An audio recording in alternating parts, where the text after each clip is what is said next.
По една година од стапувањето на функцијата градоначалник на општина Кочани, ја имам можноста да го представам отчетот со најзначајните сегменти од сработеното во изминатите 365 дена. Заднас е цела година исполнета со посветена и одговорна тимска работа за остварување на заложбите за развој на градот и населените места. Иако во услови на криза, енормно растечки цени на енергенсите и инфлација, со зголемени трошоци на чинење, сепак успеавме да сработиме многубројни проекти кои се видливи и се од корист за сите граѓани. Ваквиот статус беше објавен на Facebook страницата на градоначалникот на општина Кочани Љупчо Папазов, кој на 8 ноември минатата година ја прими највисоката локална функција од неговиот претходник Николчо Илиев.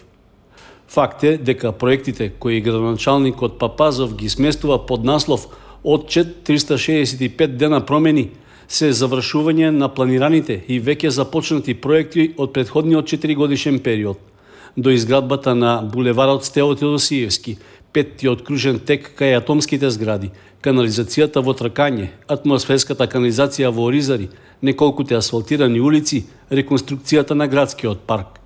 Нормално е да биде така, затоа што Папазов дојде на градоначалничка позиција на самиот крај на календарската година, на веќе креиран и подготвен буџет од неговиот претходник Илиев. Планскиот и буџетскиот ракопис на Папазов доправа ќе се согледува. Доправа јавноста ќе ја оценува неговата визија за развојот на Кочани. Граѓаните пак веќе стануваат прилично нестрпливи и не го иземаат од вид првиот личен гест што го направи Папазов кога веднаш од општинскиот буџет издвои 130.000 евра за да ја врати каматата на предпријатието што го реализираше училишниот превоз. Дел од советниците уште веднаш гласно критикуваа дека новиот градоначалник веднаш почнал да ги исполнува лично партиските предизборни ветувања и до ден денес останаа на таа реторика. Првата година од мандатот на Папазов ќе остане запаметена по колапсот на комуналното јавно предпријатие Водовод. Споредбата дека градот е понечист од градската депонија во себе го абсорбира комплетното граѓанско незадоволство од работата на комуналните служби, кое секојдневно се излева најмногу на социјалните мрежи. Долгот за електрична енергија на предпријатието и исклучувањето од системот на снабдување со струја беа кулминацијата за резултатите од работењето на локалната власт во тековната година. Власта која е свесно и отворено незадоволна од актуелното раководство на Водовод, власт која нема друго партиско кадрско решение за оваа огнена фотелја, па неодамна на седница на Советот му понуди на независниот советник Венко Крстевски да биде директор на Водовод. Иако и Советот и градоначалникот Папазов најчесто се обидуваат нереализираното да го припишат на актуелната централна власт и на неразумноста на опозицијските советници од чии гласови пак зависат важни одлуки за функционирањето на локалната самоуправа, граѓаните на Кочани од Папазов чекаат важни проекти. Почеток на работата на новоизградената детска градинка во населбата Драчевик, изградба на старечки дом, дислокација на жителите од старата касарна, изградба на нов јужен булеварски влез во градот, катна гаража, искористување на геотермалните води во бањски цели и така натаму.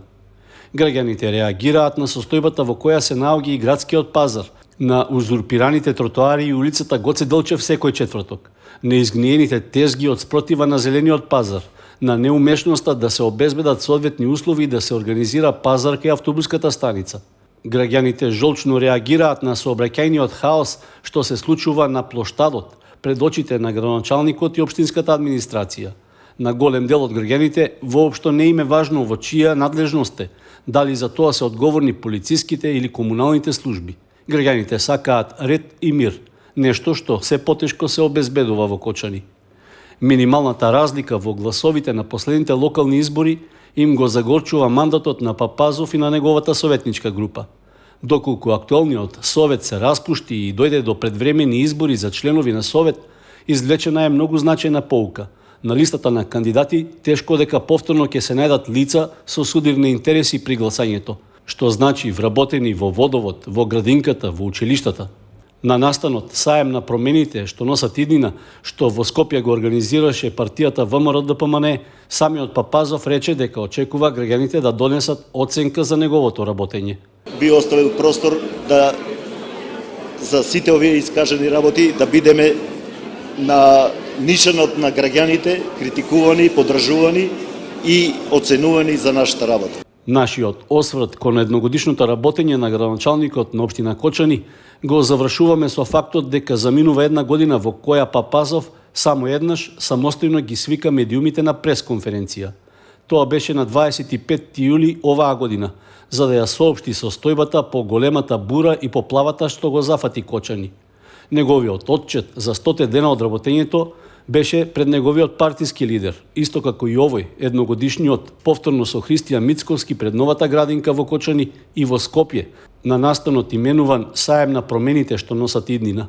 Иако на Саемот Папазов рече дека сработил многубројни проекти што се видливи и се од корист за сите граѓани, а се од нивните пари, пред граѓаните, пред медиумите и без Мицковски, Папазов веројатно не чувствува потреба да даде отчет.